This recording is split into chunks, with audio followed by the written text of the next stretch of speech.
कि इज्जत हम मिडिल क्लास लोग की औकात के बाहर है। हम अफोर्ड ही नहीं कर सकते इज्जत। हम लोग टैक्स भरते हैं, सेविंग्स करते हैं, क्रेडिट कार्ड से रोज का खर्चा निकालते हैं, ब्याज पे पैसा उठाते हैं, तो पैसा वापस करने के लिए ब्याज पे और पैसा उठाते हैं। देखा जाए तो हम लोग की पूरी जिंदगी लोन में निकल जाती है। सबसे पहले काम मिलने के लिए एजुकेशन लोन, फिर अगर काम मिल गया तो काम पे जाने के लिए मोटरसाइकिल लोन, फिर अगर प्रमोशन हो गया तो कार लोन, और उसके बाद सबसे चूतिया लोन। कुछ कौन सा लोन? कौन सा लोन? शादी लोन। शादी नहीं चलती पेंशन, लोन चलते रहता है। और उसके बाद दोनों का बाहुबली होम लोन से लेते लेते आदमी सड़क पे आ जाता है। हम लोग सारा मेजोरिटी है, ये हम लोग कोई खड़ा ही नहीं करते हैं। हम मिडिल क्लास लोग हैं, छोटी सी बात पर खुश हो जाते हैं, छोटी सी बात पर दुखी। रास्ते में अगर किसी साइकिल वाले से टकरा जाए और वो हमें गालियां दे तो लगता है जैसे इज्जत चली गई। जवाब देना चाहते हैं पर दे नहीं पाते, क्योंकि हमारे पीछे परिवार होता है। उन्हें कुछ हो जाए इस डर से चुपचाप वहां से वापस चले आते हैं। कभी उन पर अगर कोई मुसीबत आ जाए ये सोचकर ही मन घबरा जाता है।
सॉरी पापा।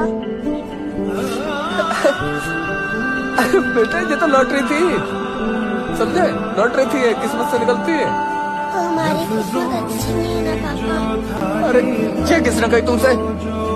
सबसे अच्छा किस्मत है तुम्हारा। एक स्कूल में दाखिला नहीं मिलेगा तो किस्मत खराब हो जाती है। इस स्कूल की किस्मत खराब है। सबसे अच्छा किस्मत है तुम्हारा। ओ भाई, सॉरी यार, सॉरी।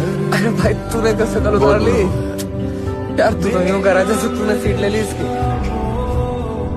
देखो मैं हर एक गरीब, पता है पूरे महीने चाय पीता ना 300 रुपए होता। और तू मुझे कहाँ ले गई थी? वो जगह का नाम क्या था? वो स्टारबक्स। हाँ हाँ, वहाँ ये कॉफी 300 रुपए। पागल है क्या? मैं हेयर कटिंग भी ना 50 रुपए में करवाता हूँ, तुम्हारे पार्लर वाले 3000 लेते। मुझे लगा ये सिर्फ कीमत का फर्क है, ये हैसियत का फर्क था।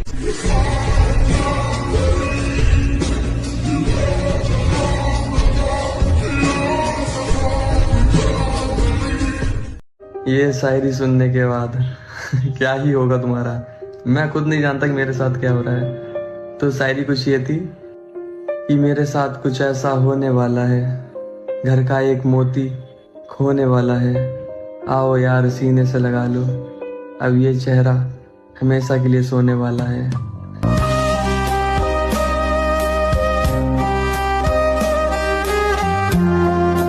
मैं सोच रहा हूँ कि जब मैं सोता हूँ तो कितना टेंशन फ्री हो जाता है। मतलब सब फिक्रे फिक्रे अपनी ऐसी तैसी मरवाए, मेरे को कोई दिक्कत नहीं, मैं आराम कर रहा हूँ। अगर ऐसे मैं हमेशा के लिए सो जाऊं तो जिंदगी में कितने मजे ही मजे होंगे भाई, कोई टेंशन ही नहीं रहेगी। कि लोग कहते हैं कि ऊपर वाले पे भरोसा रख, सब मिलेगा। मिलने का तो पता नहीं, पर उस ऊपर वाले ने छीन बहुत कुछ लिया। कड़वा है पर सच है। अगर जवान लड़का घर में खाली बैठ जाता है ना, तो घर वालों का बोलने का लहजा बदल जाता है। भाई सबके अंदर एक बुरी आदत होती है, आपके अंदर वो क्या है? भाई मेरे अंदर भी बुरी आदत है। मेरे अंदर है कि यार मैं ना काम होने से पहले सबको बता देता हूँ। तो फिर भाई फिर वो काम होता ही नहीं है, नजर लग जाती है। तो किसी ने मुझसे पूछा कि एक लड़की अपने बाप की गरीबी बर्दाश्त कर सकती है लेकिन अपने पति की नहीं, ऐसा क्यों? इसका जवाब मैं देती हूँ। क्योंकि उनके पास पति बदलने का तो ऑप्शन होता है, लेकिन बाप बदलने का। मेरे पास ना तो पैसे हैं और ना ही एक सिक्योर फ्यूचर। बस आज का दिन होता है जो कैसे भी बिताना है। पता नहीं यार, पैसा खुशी तो नहीं खरीद सकता, लेकिन दुख को कम जरूर कर सकता है। कहाँ से आ रहा हो भाई? काम पे से आ रहा हूँ भाई। नौकरी थका रही है, उम्र घटा रही है, अमीरी मुमकिन नहीं। ये मेरी तनख्वाह बता रही है। अरे तू तो अपने घर का लड़का है, पर इस वक्त हाथ जरा तंग है। बोलिए साहब जी। मेरे भतीजे को 5 लाख रुपया अर्जेंट चाहिए। हाँ, लौटा देगा सूद समेत। थोड़ी मदद कर दो भाई। मैं खुद आपसे ब्याज पर पैसा लेता हूँ, मजाक कर रहे हैं क्या? अरे मैं जो कह रहा हूँ वो समझो। बात कुछ समझ नहीं आई। एक काम करो, शाम को उनसे पैसे ले लेना। हाँ। पर बिना भूले हर महीने की 5 तारीख को सूद दे देना। आप फिक्र मत कीजिए। और पैसों की फिजूल खर्ची मत करना। हाँ, आपका बहुत बहुत शुक्रिया। हाँ। साहब जी सुनो, मैं 5 लाख भिजवाता हूँ। अच्छा जी। वो पैसे उसे दे देना। ओ ठीक है। हर महीने वो जो सूद देगा मुझे दे देना। पैसे पेड़ पे उगते हैं, जो निकाल के उसे दे दूँ।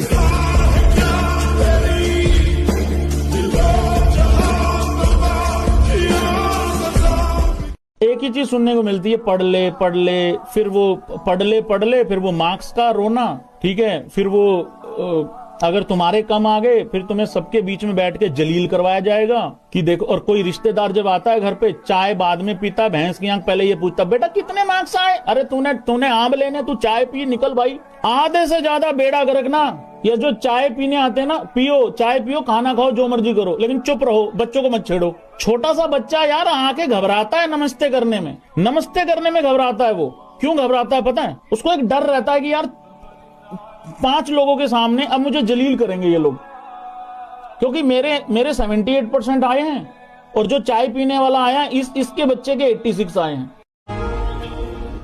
बचपन गुजरते ही जवानी आ गई, शौक पूरे करने की उम्र में घर की जिम्मेदारियां आ गई। अब माँ बाप हमें उनकी तकलीफें सुनाते हैं। मेरे दोस्त, हम बच्चे बड़े बनकर खुद की तकलीफों को छुपाते हैं।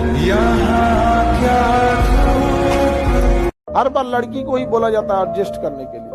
तुम्हारे अंदर ही गलतफहमी है, लड़का को भी बहुत बार एडजस्ट करना पड़ता है। दिक्कत ये है, जितना टेंशन लेके आप लोग को टेंशन होने लगता है, उतना लेके ही पैदा होता है।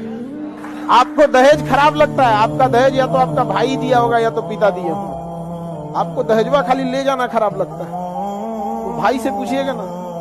बस्ता ढोने की उम्र में ना कंधवा पे ना कर्जा आ जाता है घर का।